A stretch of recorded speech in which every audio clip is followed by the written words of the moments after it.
السلام علیکم۔ کس نمبر 17 مان کے محلے میں بائی شکیل احمد جان؟ یہ غلط ہے، غلط ہے، غلط ہے۔ مزمل گاڑی ڈرائیو کر رہا تھا، اس کا دماغ اسے مسلسل کہہ رہا تھا بیگ صاحب آپ غلط کر رہے ہیں، مت جاؤ معراج کی۔ میں پھر کہہ رہا ہوں مسٹر برین عجیب باتیں کر رہے ہو، ان کا آپریشن ہوگا، مزمل صاحب کو جانا چاہیے۔ بیماری میں دوائی وہ کام نہیں کرتی جو ایک نظر کر جاتی ہے، مزمل صاحب کی ایک نظر مرہم کا کام کرے گی۔ محترم امام جی فوراً ٹھیک ہو جائیں گی۔ دل نے اپنے دلائل پیش کرتے ہوئے امام کا نام انتہائی عقیدت و احترام سے پکارا تھا۔ دل اور دماغ کی باتوں میں ماڈل ٹاؤن سے معراج کی کا سفر تمام ہوا۔ مزمل نے گاڑی اپنی فیکٹری کے ساتھ پارک کی اور نظریں جھکائے مسجد میں داخل ہو گیا۔ نماز کے بعد اجتماعی دعا کے بعد اس نے امام کی صحت یابی کے لیے پھر سے ہاتھ اٹھائے۔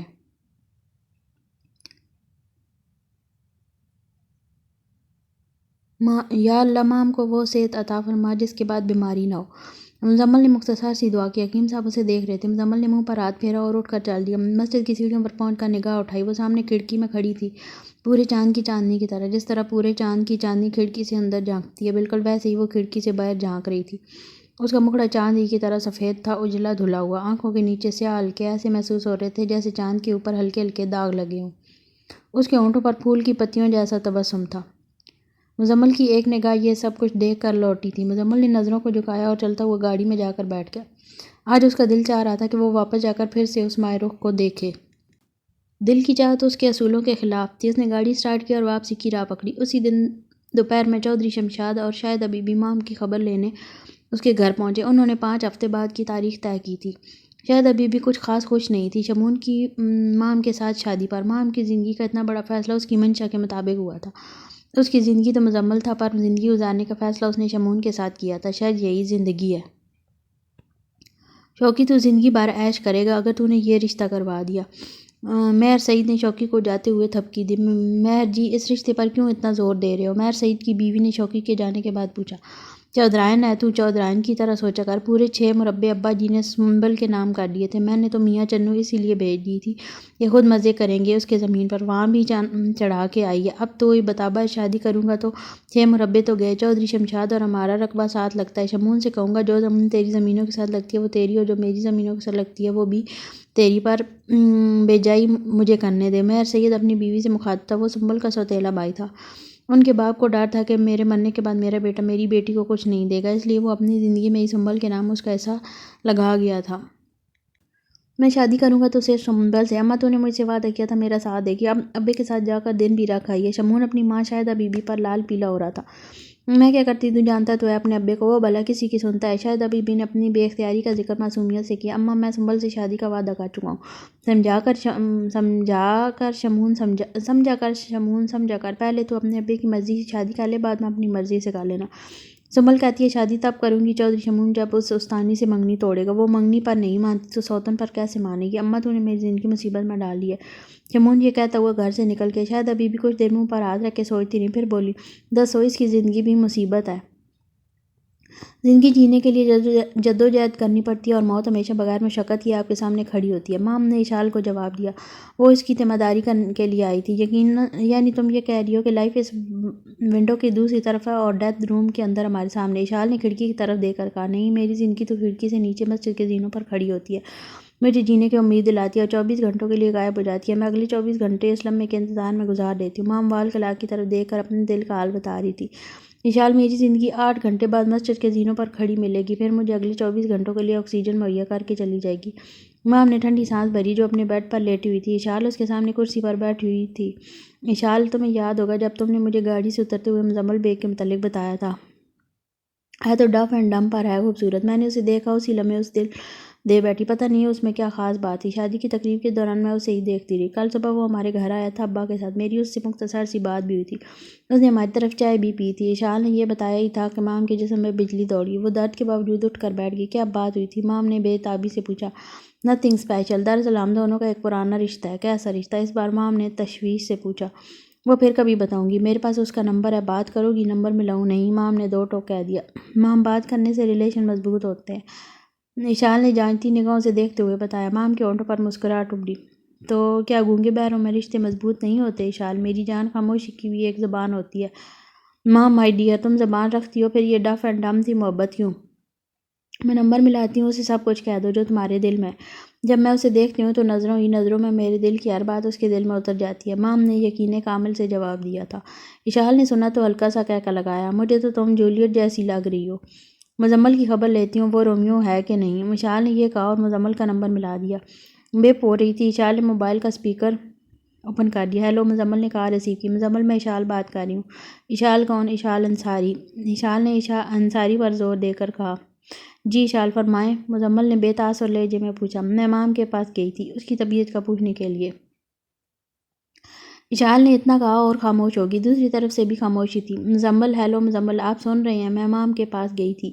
میں جان چکا ہوں آپ مام کے پاس گئی تھی، مزمل نے سرد لہجے میں دھیرے سے کہہ دیا۔ اس کی خیریت نہیں پوچھیں گے؟ اشال نے سوالیہ انداز میں پوچھا۔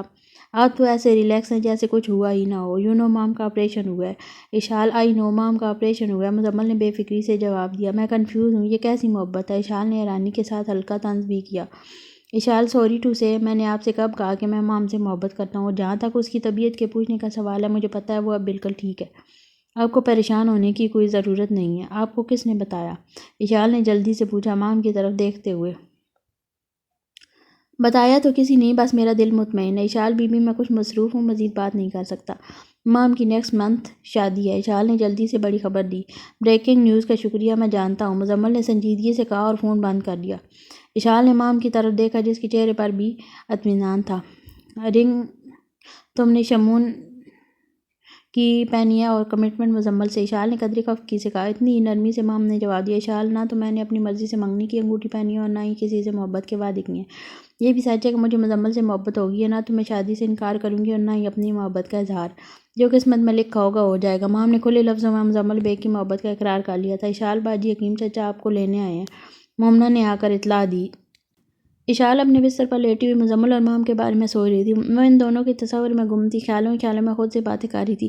یہ دنیا گلوبل ولیج بن گئی ہے، Twitter, Instagram, WhatsApp, Facebook, نہ جانے کیا کیا رابطوں کے لیے انسان نے ایجاد کر لی ہیں۔ یہ دونوں کم وقت پھر بھی ایک دوسرے سے رابطہ نہیں کرتے، سال سوا سال سے بس ایک دوسرے کا فیس ہی دیکھی جا رہے ہیں۔ اشال اپنے بستر پر اٹھ کر بیٹھ گئی۔ کمرے کا دروازہ کھلا ہونے کے باوجود اس نے دانت پیستے ہوئے دھیمے سروں میں خود کلامی شروع کر دی۔ پاگل ہیں دونوں، پاگل۔ سال 2020 شروع ہونے والا ہے اور یہ دونوں 1857 والی محبت کر رہے ہیں۔ مانچسٹر جا کر اگر کسی کو یہ کہانی سناؤں تو لوگ کہیں گے چل جھوٹی، میں ہزار کوشش کر لوں، مزمل کبھی بھی مام کا نہیں ہو سکتا۔ شمون یہ کبھی نہیں ہونے دے گا۔ مام میری فرینڈ ہے، میں اس کے ساتھ تو ہوں، مگر میں کیا کر سکتی ہوں؟ میں مزمل کو بتا دیتی ہوں کہ شمون کتنا خطرناک آدمی ہے۔ اشال بیٹی دودھ پی لو۔ اشال نے پلٹ کر دیکھا، حکیم صاحب دودھ کا گلاس سامنے اس کے پیچھے کھڑے تھے۔ اشال نے تکیے کے پاس سے اپنا دوپٹہ اٹھایا اور جلدی سے اسے اوڑھتے ہوئے کھڑی ہو گئی۔ معاف کرنا بیٹی، دروازہ کھلا تھا، میں بغیر دستک دیے اندر آ گیا۔ حکیم صاحب نے اشال کی بکھلاہٹ دیکھ کر کہا، اب میں خود لے لیتی، آپ نے کیوں تکلیف کی؟ اشال نے خود کو نارمل ظاہر کرنے کی کوشش کی۔ اشال بیٹی، بڑوں کی بات آملہ اور ہریڑ کھانے کا اثر ہمیشہ بعد میں پتہ چلتا ہے۔ میں نے کہا تھا نا مزمل کا یہاں آنا ٹھیک نہیں ہے۔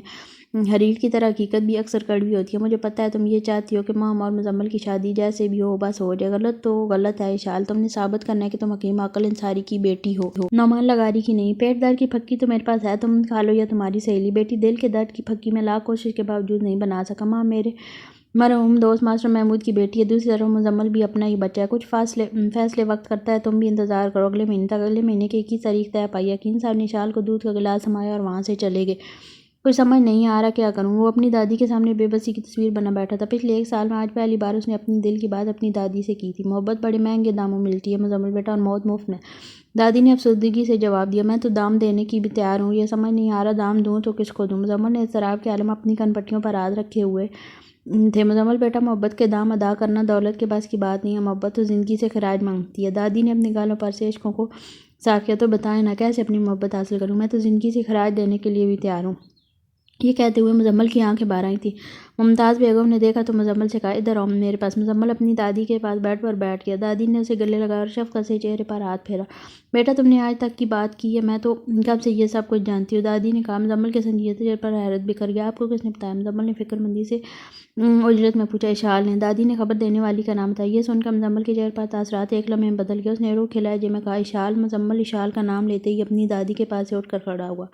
بغیر کچھ کہے وہ وہاں سے چلا گیا۔ اسے اپنے بیڈ روم پہنچ کر اس کی پریشانی اور بڑھ گئی۔ اشال نے دادو کے علاوہ جانے کس کس کو بتایا گا اور اس طرح تمام بدنام ہو جائے گی۔ یہ خیال آتے ہی اسے ایسا لگا جیسے اس کے دل میں کسی نے میخیں گاڑی ہوں۔ میں نے بھی تو اس دن اشال سے تلخ لہجے میں بات کی تھی۔ اسے خود کے ضمیر نے یاد کروایا، کہیں اشال نہیں بالکل بھی نہیں، وہ تو مام کی بیسٹ فرینڈ ہے، وہ ایسے تھوڑی کرے گی۔ اس کے دماغ کے اندر خیالوں کی جنگ چل رہی تھی، دل کو میخوں کے گھاؤ سے ہوش آیا تو وہ کہنے لگا، مزمل صاحب فکر نہ کرو، ایسا کچھ نہیں ہوگا۔ دل کی تسلی سے اسے کچھ راحت ملی تھی، پھر بھی اس کی زبان پر شک کی وجہ سے ایک نام تھا، اشال۔